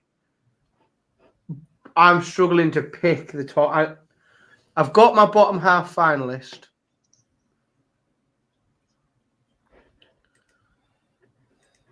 The top half. And you'll all appreciate I'm labouring over this. I'm not just saying Chris Dobey. But you want to?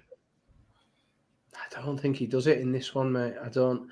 I think he's going to have to come through Dimmy, then Littler, then Humphreys. It's a fucking bot. It's a horrible run, that. Humphreys plays Menzies in the final.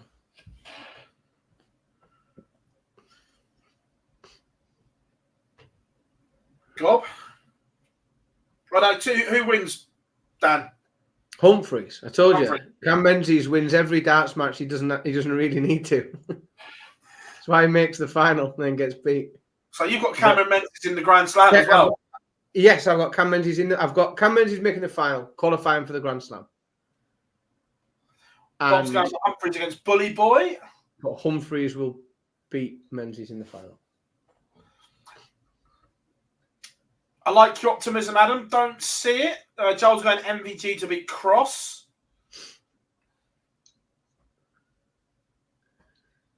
I'm about to do another world first on this podcast. Oh, my. You're going Josh Rock to get to the final. I'm going to pick the player I've told Josh Rock is going to beat.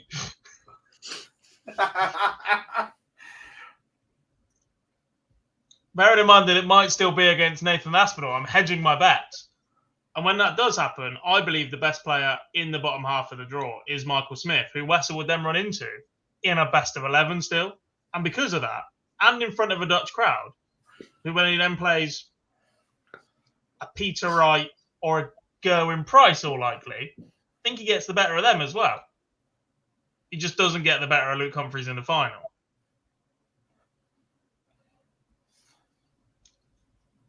I was thinking the same sort of lines, that I really like the look of Wessel as well.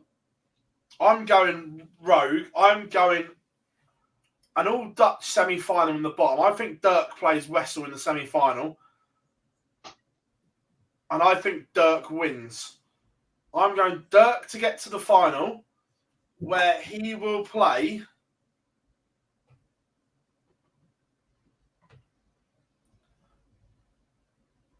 Luke Littler, and Littler wins. Anyone, whoever makes the final in that top half is going to properly earn it. The top half, I'm looking at it going, look, if I'm being honest, Littler gets to the semi-final. It's a question of who he plays in that semi-final. I think whoever comes through that top half wins it, because they'll have gone through a brutal draw to get to the final, and are unlikely to meet anyone that is as big a threat to them as the players they've already beaten. And I think they'll take whoever it is will take a great deal of positivity from that, which is why I definitely think the winner is in the top half. It's going to be mental, but the World Series finals does return this week. Looking forward to that. So yeah, that's that one. Always a good weekend at the AFAS Live. Plenty of other darts this weekend as well. The women's series. It was a strange women's series. The lower numbers than we are usually used to due to a clash of events. You had the British, was it the British Open, whatever it was at Salisbury, which we'll come on to anyway. But on the Saturday, it was very much Beau's day to beat Fallon Sherrock in one final. And then 18. And then to beat Noel and Van Leuven in the other final. But the Sunday was a bit of a disaster for Beau in terms of losing games. Event number 19. Why won't that load? Yeah, I think you must be on the same website as me, and for some reason it's missing all the data. 19 and 20 haven't loaded. Yeah, 19 and 20 haven't got any data. We're obviously hunting around in the same place for data there. I know Robin Byrne won event 20. 2 seconds. Gemma Hayter 119. Gemma Hayter 119. Yeah. I've had to go to the draw bracket and scroll across. A real mixed bag in the women's series. It's mixed the order of merit up somewhat rotten, hasn't it? Oh yeah, look, but it's also good because it means that everything is to play for in that last block of women's series events. In terms of, look, Beau's safely at the top, job done, thank you very much. can have it off if she wants. But that race between Noelin, Fallon, Makuru, and Lisa, look, Gemma's just too far away, I think. Lisa's definitely still involved. Yeah, but again, a disappointing weekend for Lisa because we'd seen spells that she was getting back to her best. Didn't quite happen for her this weekend. A lot of missed doubles. If you follow her on social, she was disappointed with her finishing. But are we saying down to Lisa heading into that last weekend? Yeah, I think Lisa's still. She's still involved in that race to qualify. I think that it's doable. Certainly because she's capable of winning the matches and getting an event win. Gemma Hayter, I think, even with that win, is still just too far. There's just not enough available. There's not enough money to pick up. There's not enough events left to get it done. Yeah, look, Gemma's put herself in a fabulous position for the match play next year, but that's a separate conversation. But yeah, look, Bo is clear. Look, we know she's going to go to the Grand Slam. We know she's not going to go to Ali Pali. So again, Noelin is in pole position for the Grand Slam and the World Championships. Fallon holds the final World Championship spot, but has work to do because Makura and Lisa both within striking distance. And it's very gettable striking distance as well, isn't it? Really, like it's whilst Fallon's in that spot, and we know that she has good form for playing well when it really matters. Like Fallon traditionally plays very well when she has to, like when she's up against it, and when she needs victories. But one slip up, and she's in trouble because if she loses an early round game and can't find it, and somebody else goes on a little bit of a run, if Suzuki or Lisa Ashton just start putting a few wins together, then all of a sudden it could become really challenging for Fallon. Well, it's interesting. We've got an interview with Fallon going out probably tomorrow, where she actually says she gets complacent playing against the women because she said just doesn't enjoy it. She wants to play against the men, and it's not. She'd rather get smashed up, but play against them because it brings the best out in her. She openly says that it's literally she only gets up for a handful of games in the women's division. Well, that says maybe, but if she don't get up for them soon, she's not going to get that opportunity to play the men, is she? Like that's the problem. Exactly. The bread and butter is you have to do well on these events to get to these tournaments. So yeah, correct. Completely with you there, Dan. Yeah, look, she has to go and get the job done. Otherwise, we won't see her, and it'll be interesting to see where she goes. I still don't think even if she misses Ali Pali, I still don't think she'll go to Lakeside. Nah. No, I wouldn't have thought so. I haven't asked her, but that's what my gut is, that she won't go to Lakeside. It's just not on her radar. Last time that we did the interview with her, and she was like, "It's not. It's not on my radar." So, yeah.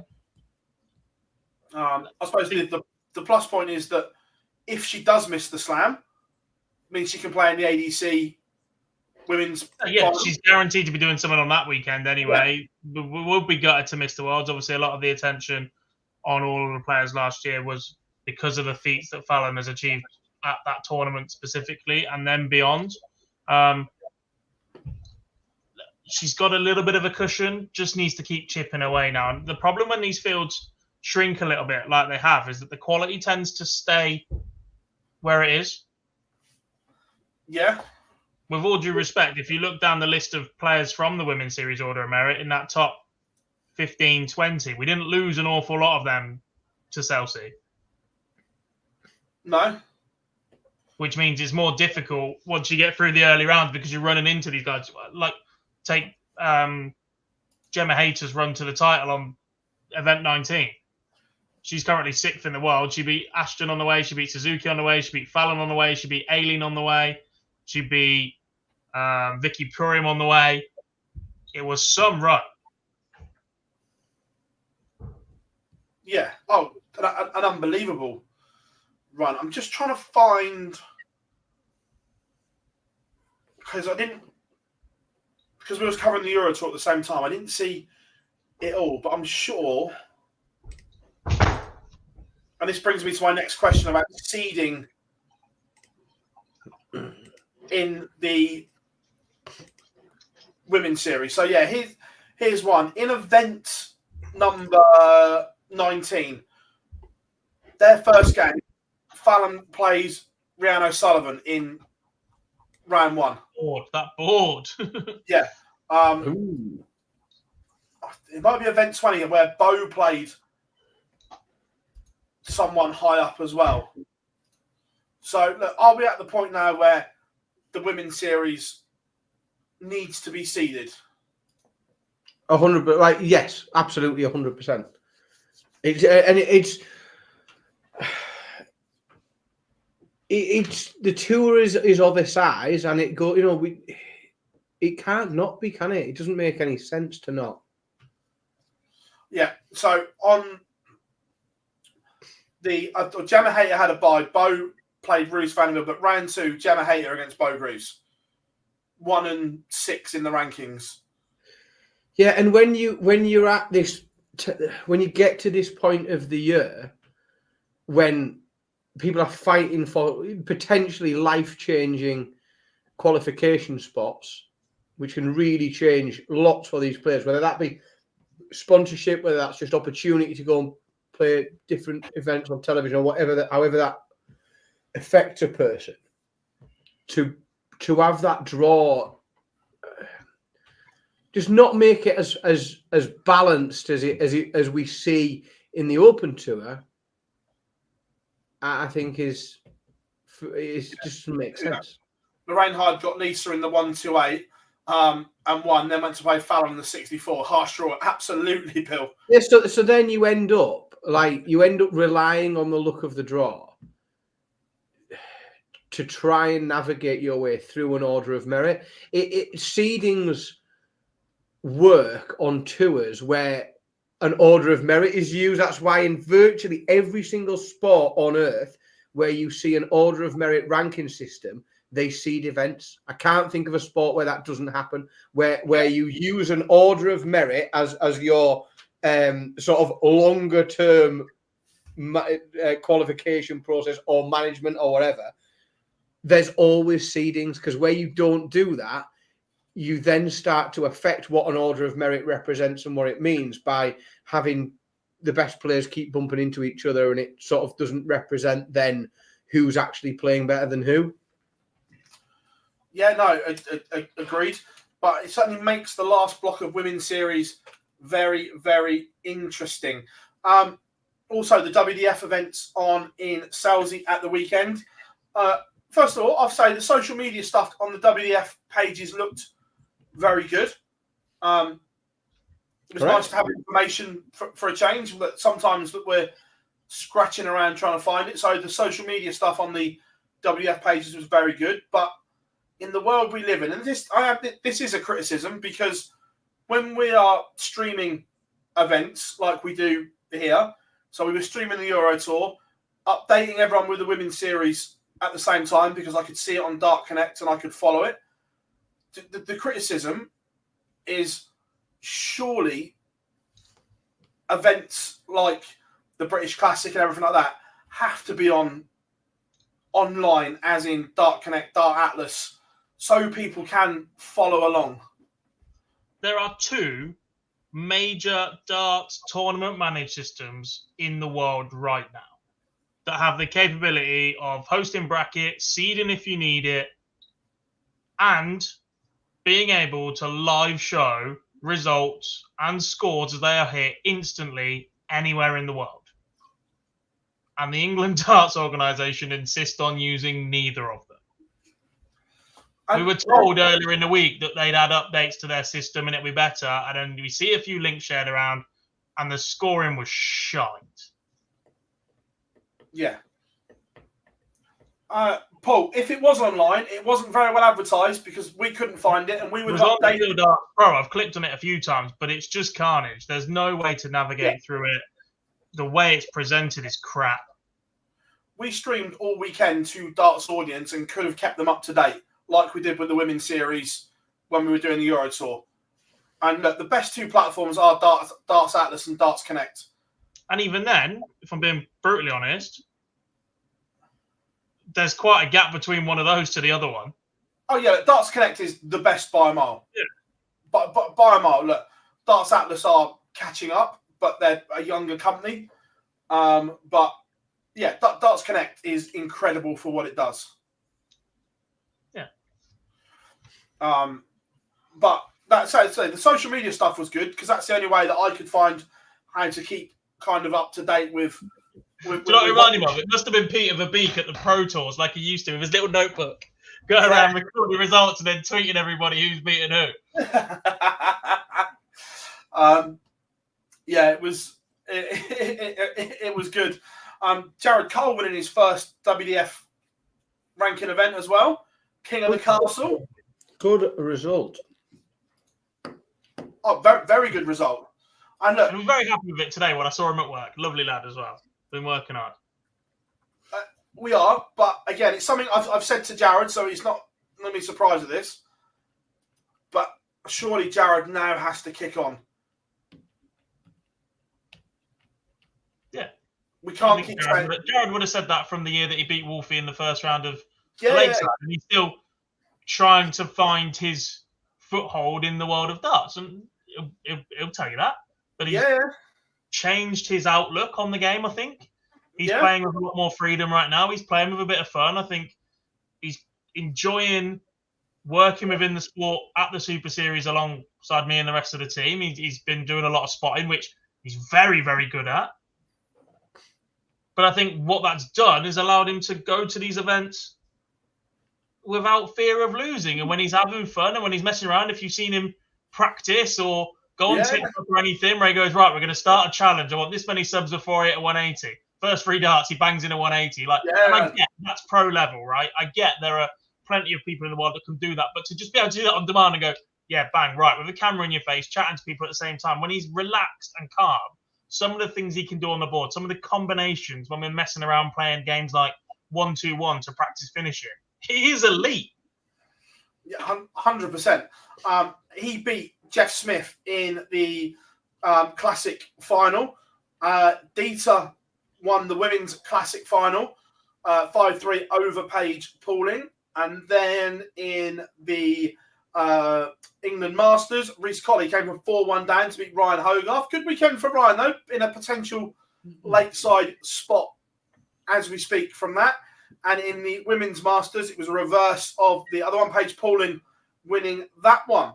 So Lakeside is on the horizon. Again, going to be interesting because developments from New Zealand. Ben Robb now tops the Darts New Zealand Order of Merit table at the moment.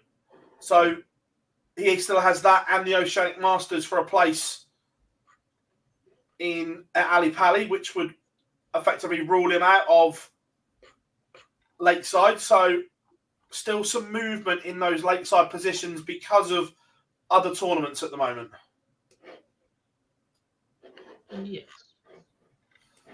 Which will be interesting to see what happens. There's quite a few events between now and the cut-off for things like Lakeside as well. I was chatting to Matt Edgar about this, who currently finds himself like 15th seed because of the players that are going to drop out. And he goes, he's not really got time to go and attack. I was like, well, that's not the worst thing, is it? And he just went, well, it is when you've got things like the Belgian to come and the Masters to come and Bridlington's in a couple of weeks. There's like 3 or 4 or maybe even 5 silver events between now and then. It's quite a busy time for both sides of the because he's seeded because Plazier and Gates come out of the seeds because of Ali Pali, don't they? Yeah. Also, speaking of Ali Pali, I'm buzzing for this one because of how good he was last year. Tomoyoto Goto will return to Ali Pali. Yes. He was a breath of fresh air last year. And he will be back at the World Championships. He went through the 32-player field to win the Japan Tour finals.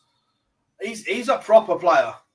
He is, but like we've said before, it is time and it is overdue that we get a victory. That we get, that we start to see players from these emerging tours or these affiliate tours who aren't emerging anymore. They're established affiliate tours. He won one game last year, didn't he? And then because the amount of 180s he hit last year was ridiculous. But we've got to see a run, haven't we? We've got to see these tours competing at Ali Pali. That's what we've got. That's the time is appropriate now. These tours are established enough. The standard is good enough, as we've seen in America and as we've seen in Asia, that we want them to come and mix it, don't we, with the best in the world, and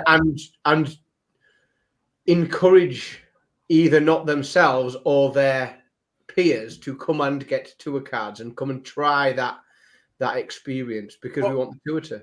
It was interesting. We actually spoke to Goto on that matter, because the way he played, it was like, look, do you want to come and get a tour card? And he was like, I'd love to, but I can't afford to. He couldn't afford to have time off work, come over and do Q school and everything like that. So his is a financial thing that we spoke to him about that. Well, that last year, and that was a pure financial thing. I'll probably get it wrong for this. It's slightly embarrassing, that though, isn't it? For a professional tour where, and I'm assuming, and I'm wildly underselling him here. I apologise to Mr. Goto if he's a fucking brain surgeon or something. But I assume that you should be able to make a professional living. You shouldn't not be able to turn professional at the highest level of your sport for financial reasons, should you? It's bonkers. However, probably a conversation for another day. But look, fingers crossed that though we do get to see these. And look, I know we touched on the World Series last year. Look, I'd love to see one in Asia. Oh, God, yeah. Again, we've had them before, haven't we? But yes, more please. 100%. It would just be. Yeah, because the argument has been so far that it's not for us watching at home. So if it's not for us watching at home, what does it matter if their crowd is different? That's where I am right now with it. I don't even think it's the crowd being different, but if they haven't got a broadcaster in that nation, then they're not broadcasting it to that region, are they? Is the thing that no one's seeing it if it's not on TV in that area. If they can't get a broadcaster in Japan, then they're not broadcasting it to the Japanese audience. Yeah, and it's not then meeting the initial directive where we're trying to develop that area. We're not developing darts in an area if nobody in that area is watching it. Yeah, correct. Yeah, and Anthony agrees that he's from obviously the other side, from the American side. We concur. Next step is we have to go deeper in these tournaments. Yeah, and that's my point.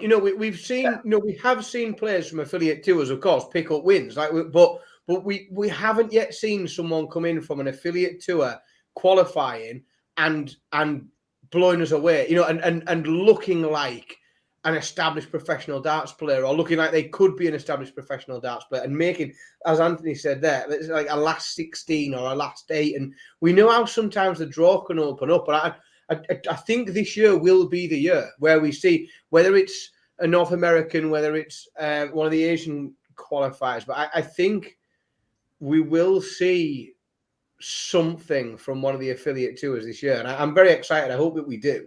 Yeah, like Charles said there, Stowe Bunce getting to the quarterfinals of the Slam was brilliant for the CDC tour. Fallon getting to the quarterfinals of the Slam, brilliant for the women's tour. But it needs to be more consistent. Needs to be at the Palace. Needs to be where everybody's watching. That's and that's the thing. The Slam's great and we love it, but the Palace is where everybody's watching. All eyes of the world are on Wolverhampton, where all eyes of the world are on Muswell Hill come the 15th of December. And it does, and Anthony mentions there on a regular basis, and he's right to do so. But I still subscribe to this view that somebody has to sort of light the spark, and I guarantee you that if you get a North American Tour qualifier to the last 8 at Ali Pali, there will be a distinctly measurable increase in North Americans playing darts. 100%, I guarantee it. There will be a measurable, notable increase in North Americans playing darts if you get a North American Tour player to a last 8 of Ali Pali. Came over and got to the world final. And then what happens is, if you get more players there playing darts, you will find more people with natural talent. Then you'll get more talent within your tour, and that is it will just knock-on effect. Of course, it is 100%. But you need that ignition. You need that every now and again someone to just put. The tours are doing superb work, brilliantly, but every now and again you could just do with somebody putting the afterburner on and just firing it that extra bit along its trajectory. Joel, the point is that if they do it once and then do it again, they build growth around it. That's it. If you'd expected a German semi-finalist 5 years ago, I'd have laughed you out of the room. But now Gabriel Clemens has done it. You want another German to do it. You're going to expect another German to do it in the relative near future with Clemens' ability and Martin Schindler's current trajectory. And we spoke about Max Hopp of Pietretsky old and Pietretsky playing how he is. You keep developing more and more stars because more and more want a slice of that action. Yeah, 100%. Yeah, look, I'm interested to see how that develops. Super Series, it was double trouble week. I'm not gonna lie, I didn't see any of it on Saturday because I was doing the Euro Tour stream. But Robert Thornton has finally won a week in Portsmouth. And I'll say to you all exactly what I said to Robert on Sunday morning when I saw him in the car park. It's about fucking time. You're not wrong, lad. Like, you're not wrong. It is. I mean, if ever a man was overdue. Yeah. To be His fair, record of qualifying for Saturday night is unbelievable. His record when he get there, not so great. Until last week. Well, the thing is as well, this one came out of the blue as well because he wasn't in any kind of form either coming into this week. When you look at the players that are in there, I wouldn't have, and I should know this now, I never write Robert Thornton off, but he wasn't in the form to suggest this was going to happen. Nope. I completely agree. Probably neither was Ted. The last couple of times we've seen Ted down there, we've seen him struggle. Yeah. I like where Ted's game has been the last 2 weeks, or 2 or 3 weeks when he's been at the Super Series. I know he's still managing an injury on his shoulder, on his throwing arm, so to produce the level that he has to get to that point is superb. Fort Burnett played comically. not his game comically, he just had me in stitches a week. That bloody speaker, I've never seen anything like it at all. He loves stroking the old speaker, doesn't he? It's just mental. And everyone's going to look at us and go, what sort of euphemism are you on about? It's not. He's just literally stroking the speaker. What's he doing, man? Oh, it's hilarious. Yeah. I thought Brooks played all right. Desperately unlucky, I thought. He played really well on the Thursday. And then Friday just ran into every single performance you could possibly imagine from it. Harrison was steady as per. But, yeah, Robert Thornton coming over the title. I thought it was noticeable this morning more than anything how much darts the defending champion has been playing in the last 3 weeks. Yeah. Neil Dart has been non-stop. He's been down there 2 and a bit weeks already, from Champions Week straight into Double Trouble. In between those, he's gone off to play events over the weekend. He was at Sousa yesterday. Straight back into the fold again today. He's in from another Group A. So is it catching up with him a little bit? We'll know more towards the end of the week. He is one of those that gets better as the week goes on. Can we say that when it's the 3rd week in a row? Yeah, you'll find out. Well, yeah, we will find out. Anthony, I agree with you. I think there is enough talent there to win. I've said it numerous times, and I'll keep saying it. For me, Alex Bellman is one of, if not, in my opinion, the best player not to have a tour card.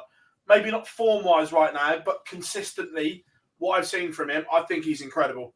And I think he would do well on the tour if he wanted to commit to it. But listening to him, I don't think he does. I think he's happy with growing the sport in North America.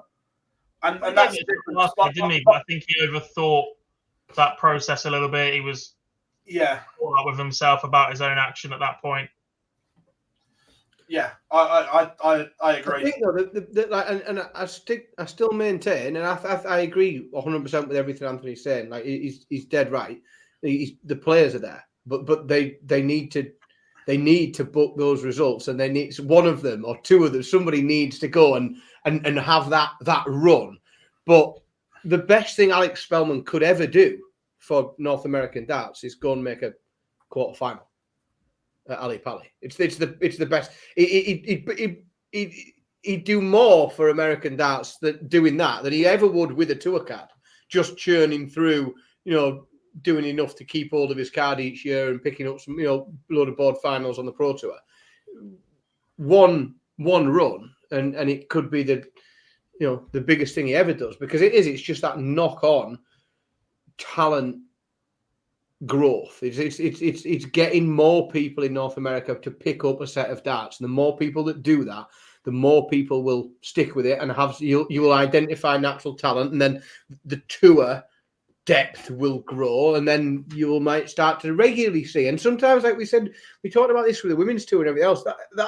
That could be 10 years. That it's not that you have an American goes and has a big run, or one of the Asian tour players makes a quarter final, and all of a sudden next year there's now 10 Americans on tour, and they're all it's a long period of time that almost lights little seedlings off everywhere for more players to play, and then more players to develop, and then over a long period of time you get that growth. The Dev Tour took between 10 and 12 years to flourish, and bring everything through the way they're bringing players through now.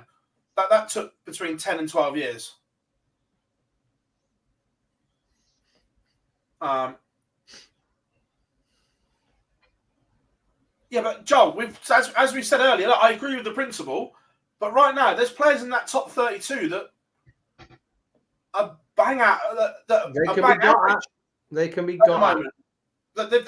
be got at. And I've said this for a while, that everyone says darts is in the best place it's ever been. And overall, I agree with that.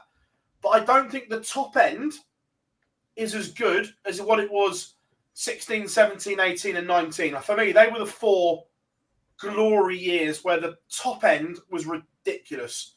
I agree. The bottom standard, the floor has risen, and it has squashed everyone together.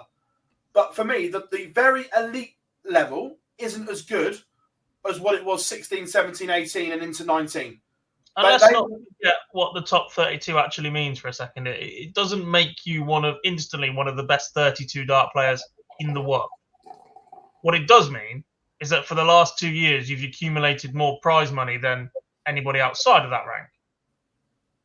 Kim Hybrex was a top 32 player towards the last 3-4 years. You wouldn't put him as a top 32 player at that point. He just had a lot of prize money and then was getting invites and stuff. Yeah, but it's interesting that I think the top end standard has dropped and isn't as good as when we had Phil, Barney, Adrian, Gary, Michael, Peter all going at each other.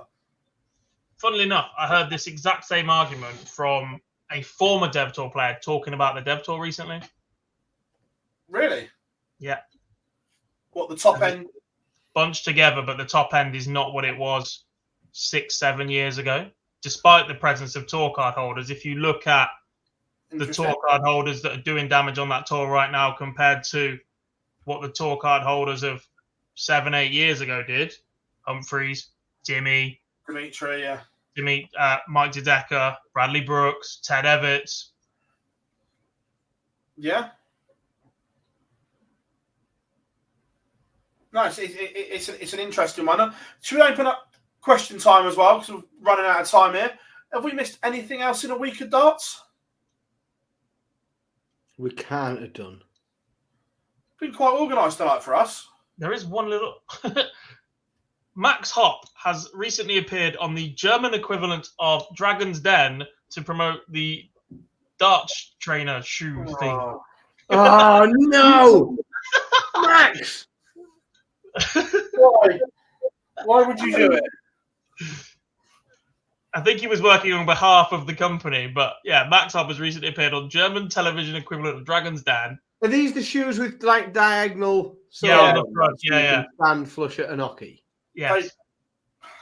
Because everyone's been struggling to stand, haven't they? Up till now. Fucking dart shoes. Like, is there anything people won't try and milk a few quid out of? Fucking dart shoes. Speaking of, we're very, very close to launching merchandise. Yes, we are. Not shoes. We're not having online dart shoes. No chance. We certainly could get some sliders. I've seen there on the website.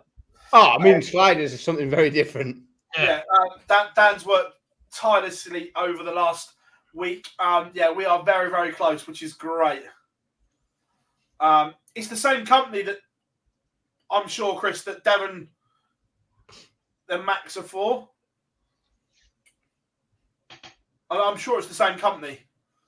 Well, there can't be that many companies making dart shoes, can there? I mean, I have seen some horrific things of late shared on social media in relation to shoes and darts themes, but there can't be people queuing up to want to manufacture dart shoes, surely.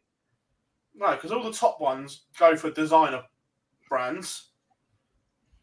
Like, and it's just not. Surely the market research would tell you that there simply isn't enough people in darts willing to spend 60, 70 quid on odd shaped shoes when you can just go and buy a half decent pair of trainers. Sorry, Chris, we just got to roll with it. It's not happening, is it? No. So subject. Yeah. But yeah, no, look, it's been a busy week. Although I'll tell you what, just on the subject, very quietly, if anyone's got a set, that guitar over my shoulder, I'll trade that for a set of tickets. There you go. There's an open offer. Warren, I'm with you. Look, I hate the Clemens new shirt. It's a shocker. Hideous. It is. I took one look at it and turned the stream off again. I can't remember. So, and I think 2024 is absolutely not the year of the Darts shirt, because every time in the various different WhatsApp groups that I sit within, a new Darts shirt has come out and one's popped up in the WhatsApp group. Honestly, all year this year, I can't think of one where I've gone, oh, that's nice. Or even, not even that's nice, but that's an improvement, as in, like, that's better than the last one. I like Barney's new one. I like Johnny's new collection. A bit of colour, something a little bit. It's not done a massive change, but I just think it's an improvement, though, isn't it? Like, it spruces up what he was doing. Bob was at the Gary Anderson exhibition in Ireland yesterday evening. How did Gary play, mate? He stood at the board and threw 3 darts, mate. That tends to be how you play the game of darts. He wasn't wearing a pair of bizarrely cut shoes. He was wearing a patchwork quilt shirt, though. Was he wearing that shirt? There are 2 players that need an upgrade in shirts. Gary Anderson, James Wade. Yes. Right, sure. Send Robert Thornton into the same tailor. However, I disagree on principle, because I respect the players that are out there, the last bastions fighting for the button-up shirt and that are sticking with a non-pullover shirt. There should be more of them. It should come back more. Bring back the button-up shirt. I feel like since the move to quarter zip fit shirts as they are right now as well, the need for players such as James Wade and Gary Anderson to reiterate the fact that they are in fact old school in an interview has diminished because you can see it from their attire. If they swapped to normal shirts, they'll have to go back to telling us that they're old school. No, but so what annoys? I'll tell you what gets my goat, right, is whilst they both have their shirts, their sort of button-up shirts. If you're at a PDC event, and try and buy a James Wade shirt, you aren't able to purchase the button-up James Wade shirt that James Wade wears. You are able to buy sort of a quarter-zip imitation of that. And that's the same for Gary. And I want the button-up shirt. That's the one I want. DH gate, isn't it? Yeah. You can buy the old shirt. Between this original and this mock. Yeah, Whitlock's another one. He hasn't changed shirts for like 2 decades. Yeah. I feel like the man is enough of a brand to not... He must sell more darts than nearly every other player. Yes, Big Johnny, I have been saying this for ages. They should bring this rule back. Home and away shirts, 100, yes. Yeah, I am with you. Too many wear red and black, and they all look the same. Yes, home shirts and away shirts, even if that's an inverse colouring or something like that. Red and black becomes black and white. Ryan Searle couldn't even get his own one shirt for the fucking Euro Tour. You think he's got enough time to take 2? Man couldn't get his own trousers. If that ever came back, what colour away shirts are Chizzy and MVG going for? Green and yellow, inverse. Yeah, it's just inverted, isn't it? Take a deal to use each other's colour. I think MVG should bring the pink shirt back, like back in the day. No. When he lost to Aaron Monk in the World Junior final in that pink shirt. But everyone, what a show it's been. Time has flown by this evening. If you haven't yet, make sure you drop us a follow on all social media platforms. Facebook, X, Instagram, TikTok, Threads, here on YouTube as we try and get to 40k before the Worlds. So if you haven't yet, please subscribe as well. This will be available as an audio only in the morning. We've got some interviews dropping this week as well. Then we're at the World Series final. We have loads going on. So make sure you keep up to date with us here at Online Darts. But I've been Phil Bars, Jack Garwood, Dan Simpson. We've been the Live Lounge for another week, and we'll see you next week. Bye.